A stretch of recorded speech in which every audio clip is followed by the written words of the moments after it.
안녕하세요, 이고잉입니다. 오늘은 플러그인 하이브리드에 대한 이야기를 해볼까 합니다. 플러그인 하이브리드를 사려는 분들께 많은 도움이 되었으면 좋겠네요.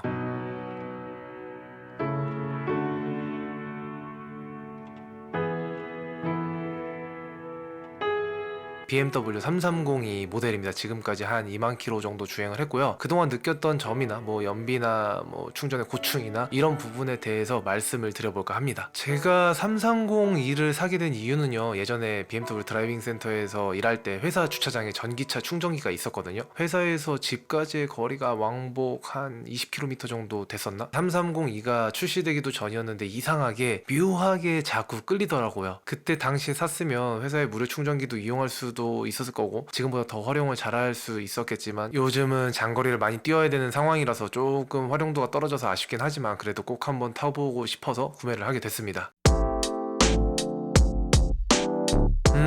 결론 먼저 말씀드리면 나오기도 하고요, 안 나오기도 합니다. 플러그인 하이브리드의 개념을 잘 모를 때는 이게 조금 헷갈리는 부분이었는데요, 며칠 타보고 나니까 확실히 알겠더라고요. 배터리를 완전히 충전한 상태에서 한 20-30km 정도를 갈 수가 있거든요. 전기 모드로만 갈 때 히터를 틀면 대략 20km 정도 갈 수 있는 것 같고요. 에어컨을 틀었을 때 조금 더 갈 수 있어요. 한 25km 정도? 아무것도 안 틀고 급가속 급브레이크 없이 정속 주행을 잘하면 30km도 갑니다. 그리고 나서 배터리가 다 소진되고 나면 한 15km 정도 주행을 하면 이제 복합 연비로 대충 리터당 58.8km라고 트림 모니터에 딱 찍힙니다. 이 정도 주행 거리까지가 뉴스에서 흔히 말하는 플러그인 하이브리드의 어마어마한 연비의 진실인 거죠. 근데 그 이후로 계속해서 가솔린 엔진을 돌리면서 주행을 하면 할수록 그만큼 계속해서 트립상 연비의 수치는 기하급수적으로 떨어지기 시작합니다. 제가 멀리 갈 때 보통 강원도 인제까지 약 한 200km 정도를 주행을 하거든요. 그럼 보통 평균 연비가 19에서 한 20km 정도 찍힙니다. 가솔린 차량보다는 조금 나은 수준이긴 하지만 뭔가 전기까지 충전해서 달릴 수 있는 플러그인 하이브리드의 연비치고는 조금 실망스러운 수치잖아요. 배터리 먼저 다 소모하기 전에 전기 모터하고 가솔린 엔진을 같이 사용해서 타면 연비가 더 좋지 않을까 하는 의구심이 드는 분들도 계실 거예요. 왜냐면 저도 그랬거든요. 그리고 실제로 전기 모터와 엔진이 같이 돌아가기도 합니다. 근데 정말 재밌게도 별반 차이가 없어요. 이렇게 주행해봐도 저렇게 주행해봐도 연비는 거의 비슷비슷하게 나옵니다. 같이 돌려도 생각보다 시너지 있는 작동 방식은 아닌 것 같아요. 효율이 잘 안 나오는 것 같습니다. 엔진 먼저 한참 돌리다가 끝에 가서 전기를 써도 비슷한 연비가 나오고, 전기 먼저 쓰고 엔진 돌려도 그게 그거고, 두 개를 같이 써도 다 비슷비슷해요. 처음 출발할 때만 전기 모터 돌리다가 크루징 할 때 엔진으로 주행하는 거요. 네, 그것도 마찬가지입니다. 재밌게도 어떻게 주행을 한들 비슷비슷한 연비가 나오더라고요. 그러니까 여기서 우리가 내릴 수 있는 첫 번째 결론, 약 30km 정도를 주행한다면 플러그인 하이브리드를 전기차처럼 쓸 수 있다. 하지만 장거리를 많이 뛰어야 한다면 플러그인 하이브리드의 장점은 점점 희미해져 간다 정도가 되겠군요. 예를 들어서 회사까지 출퇴근이 왕복 한 60km 정도인데 회사나 집에서 모두 충전이 가능하다면 플러그인 하이브리드로 완전 추천합니다. 전기차의 이점을 완벽하게 누릴 수 있는 환경이니까요. 혹은 왕복 한 30km 정도의 집에서만 충전이 된다 하시는 분들께도 마찬가지일 거고요. 저처럼 여기저기 불규칙한 장소로 멀리까지 다니는 분들께는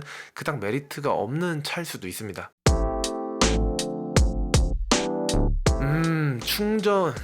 충전이 말이죠. 저는 이 차를 사와서 이게 제일 고통스러웠던 것 같아요. 회사 집 이런 식으로 일정한 장소를 다니면 충전기가 있는 곳을 한 번만 파악해둬도 충전하는데 별로 번거로울 게 없겠지만, 저는 불규칙하게 이런저런 장소를 많이 다니다 보니까 매번 목적지 근처에 충전기가 있는지 찾아 헤매게 되더라고요. 조금이라도 더 플러그인 하이브리드의 장점을 살려서 타보려고 노력을 많이 하다 보니까 충전 스트레스가 이만저만이 아니었습니다. 전기차는 기본적으로 주행거리가 300-400km 정도는 되다 보니까 매일같이 충전을 안 해도 되지만, 플러그인 하이브리드는 전기로 갈 수 있는 거리가 워낙 짧다 보니까 주차를 할 때마다 충전기를 찾게 되더라고요.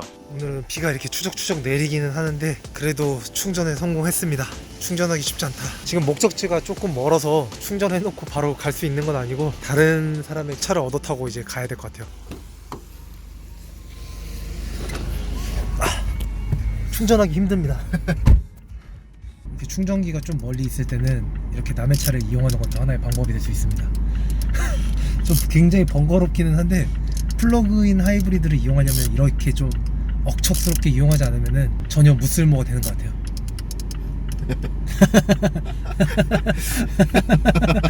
남의 차 얻어타기. 네. 이런 거 하면 돼요. 뭐 걸어갈 만한 거리 한 700m 정도는 좀 걸어다니면 하는데 오늘처럼 비가 올 때는 좀 걸어다니기 좀 그렇고 그래도 남의 차 얻어 타고서 이렇게 가면 됩니다. 지구적으로 보면 손해입니다. 어? 아, 그치. 이게 약간 되게 손해기는 한데 손해면서 이득이고 이득이면서 손해고 약간 억척스러워지고 내가 이 차를 타면서 이렇게까지 해야 되나 싶기도 하고. 그렇다고 충전기가 가는 곳마다 있는 것도 아니고요. 번거로움도 번거로움이고 충전을 못했을 때 그 뭔가 손해보는 느낌이 정말 스트레스가 되더라고요. 몇백 원씩 아껴가지고 얼마나 부자가 되려고 이러고 있나 생각해보면 진짜 현타가 오기도 하고요. 제가 사는 아파트에는 충전기가 여러 대가 있어서 그나마 다행이긴 한데 기본적으로 주차장이 그리 넉넉한 편은 아니라서요. 밤늦게 오면 충전을 할 수가 없습니다. 충전기에 달린 충전선은 또 왜 그렇게 짧게 만든 건지, 이거 조금만 더 길게 만들면 한 대의 충전기로 주차면 뭐 여러 개를 커버할 수 있거든요. 근데 케이블을 아주 짧게 만들어준 덕분에 일반 차가 충전기가 설치되어 있는 주차면을 차지하고 있으면 어쩔 수 없이 충전을 포기할 수밖에 없는 상황이 됩니다. 그러다가 친구의 도움으로 연장선을 구할 수 있게 됐는데요. 일반 차가 자리를 차지하고 있으면 이렇게 이면 주차를 하고 충전선을 연결해서 사용을 했습니다. 그리고 또 완충이 되거나 차 빼달라고 전화가 오면 이동 주차하러 다시 내려갔다 와야 되기도 하고 이래저래 불편한 점이 한두 가지가 아니었어요. 충전에 걸리는 시간은요, 이렇게 벽에 달린 전용 충전기로 충전했을 때 약 2시간 정도가 걸리고요. 차 살 때 포함된 이동식 충전기도 있는데 220V에 꽂아서 사용하는 거거든요. 이걸 사용하면 2시간 반에서 한 3시간 정도면 완충이 됩니다. 전기차는 충전이 훨씬 수월해요. 플러그인 하이브리드는 이런 식으로 된 충전기만 이용이 가능하거든요. 이게 완속 충전기라는 건데 빠르게 충전이 불가능합니다. 하지만 전기차는 다양한 규격이 있긴 하지만 어쨌든 이런 급속 충전기를 이용해서 빠른 충전이 가능해요. 플러그인 하이브리드도 급속 충전이 가능하면 조금 더 수월하게 이용할 수 있었을 텐데 제조사에서 만들지 않는 이유는 뭔가 분명히 있겠죠. 충전에 드는 비용은요, 뭐가 이리도 제각각인 건지 충전기 설비 업체마다 가격이 다 다르고요. 충전에 필요한 카드도 여러 장 만들어야 됩니다. 환경부 카드 한 장으로 모든 충전기를 이용할 수 있게끔 환경부에서 로밍 서비스를 제공한다고 했던 게 2018년도인데 실상은 2020년이 된 지금도 제대로 된 로밍도 되지 않아서 시도할 때마다 오류가 나오고 충전이 되지 않는 게 현실입니다. 덕분에 저는 카드를 5장이나 가지고 있어요. 정작 필요할 때 인증 오류가 나는 것보다는 그냥 가는 곳마다 쓸 수 있게끔 카드 여러 장 만드는 게 훨씬 낫겠더라고요. 제가 사는 아파트에 설치된 파워큐브라는 충전기가 요금이 제일 싼 편입니다. 경부하 시간대 이용을 하면 완충하는데 한 200~300원이면 되고요. 과부하 시간대 이용을 해도 600~700원 정도면 충분히 가능해요. 한번 완충으로 20에서 한 30km 정도로 가는 거니까 나쁘지 않은 금액인 거죠. 그런데 다른 충전 시설을 이용하면 이야기가 달라집니다. 정말 비싼 곳은 한번 완충에 2,000원이 넘는 요금이 발생하기도 하는데 충전하면서 고생은 고생대로 다 하고 2,000원으로 갈 수 있는 거리가 고작 20에서 한 30km 정도라면 차라리 기름을 넣고 가는 게 속편합니다. 재밌는 건 현재 전기 요금이 한시적으로 50% 할인된 금액이라는 건데 이게 올해 6월부터 한시적 할인이 끝나고 조금씩 단계별 인상이 이뤄진다고 하거든요. 만약 할인 기간이 다 끝나고 정상가로 충전을 하기 시작하면 비싼 충전기를 이용할 때는 기름으로 갈 때보다 더 비싸게 갈 수밖에 없게 되는 거죠. 아주 쉽게 설명을 해드리면 지금 가정에서 쓰는 전기를 생각해 보면 됩니다. 누진제를 3단계로 다 맞으면 킬로와트당 280원 정도를 내거든요. 근데 그보다도 더 비싼 비용으로 충전을 해서 탄다라고 생각을 하시면 돼요. 요금에 대한 부분을 다시 한번 정리해 드리자면 집에서 파워큐브를 써서 저렴하게 충전할 수 있다. 그리고 가는 곳마다 충전기 요금이 그리 비싸지 않은 충전기가 설치되어 있다 라면 플러그인 하이브리드의 장점을 10분 활용할 수 있을 거고, 가는 곳마다 충전 비용이 비싸거나 집에 충전기가 없다거나 하면 플러그인 하이브리드는 정말 쓰잘데없어집니다.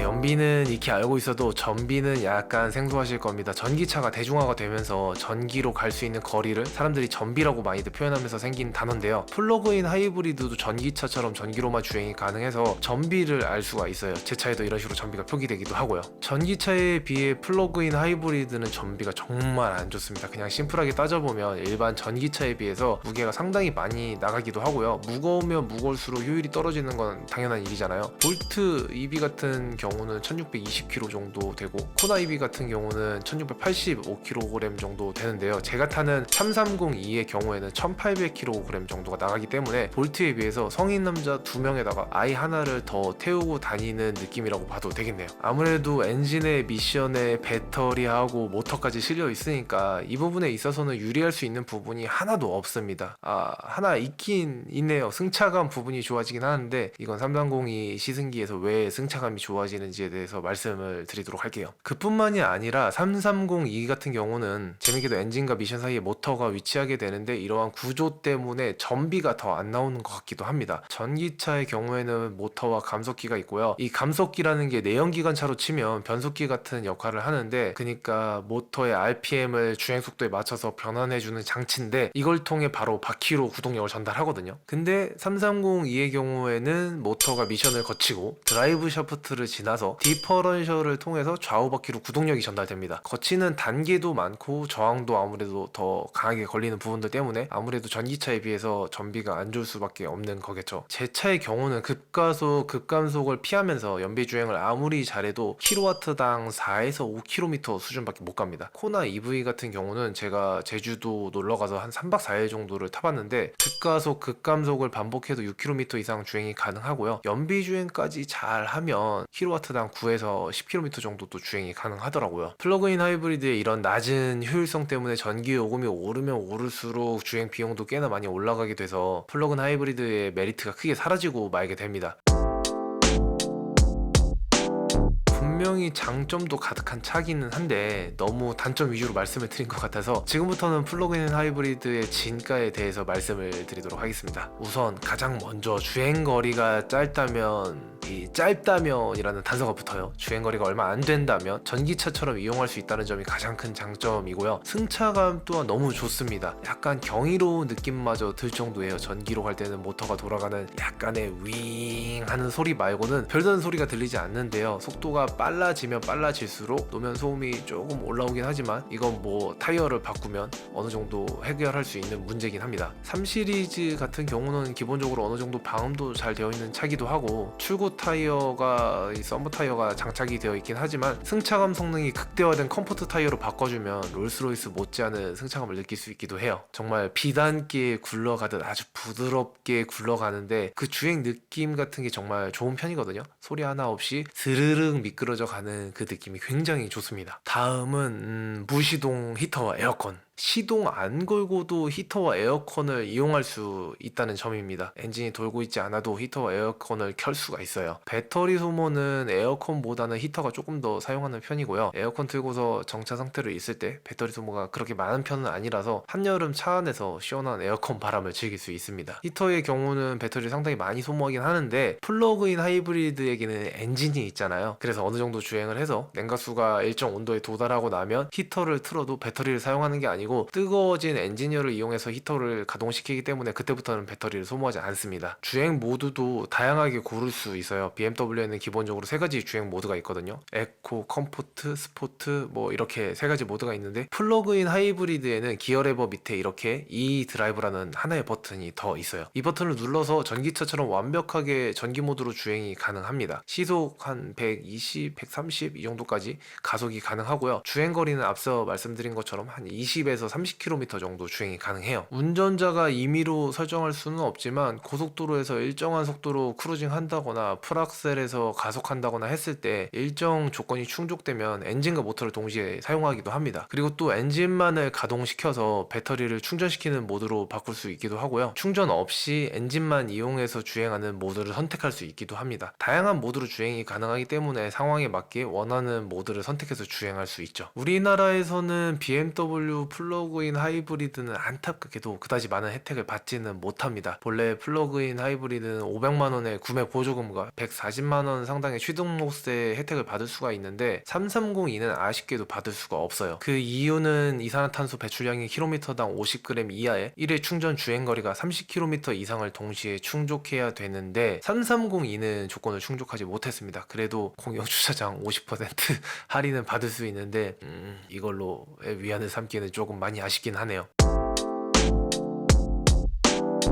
충전과 방전을 계속해서 반복하다 보면 배터리의 수명이 떨어지지 않을까 걱정하시는 분들이 많이 계시는데요. 저는 솔직히 이 부분에 대해서는 그다지 걱정하지 않아도 되지 않을까 싶습니다. 일단 6년 10만 킬로미터의 배터리 보증이 존재하기도 하고, 완전히 동일한 경우는 아니지만 그래도 전기차의 사례를 보면 20만 킬로미터 정도 주행거리에서 80% 이하의 효율로 떨어지는 경우가 그리 많지는 않았기 때문에 큰 걱정 없이 탈 수 있지 않을까 싶어요. 사실상 주행거리가 20만 킬로미터쯤 되면 배터리 수명이 문제가 아니라 차량 자체의 수명도 거의 끝나가는 시점이 될 수 있기 때문에 배터리 교환 비용으로 큰 걱정을 할 필요는 없어 보입니다. 이쯤에서 결론, 주행거리가 짧다면 무조건 추천합니다. 전기 모드로 커버할 수 있는 일정 거리를 충전기가 있는 곳으로 규칙적으로 다닌다면 완전히 추천합니다. 회사 집 뭐 이런 식으로 출퇴근하는 게 거의 대부분이라면, 그리고 충전기가 양쪽 모두에 다 있다면, 그러면 꼭 사세요. 2번 사십시오, 3번 사십시오. 완전 만족스러울 겁니다. 다음 영상은 3302 시승기로 돌아오도록 하겠습니다. 끝까지 시청해 주셔서 감사합니다. 이공이었습니다.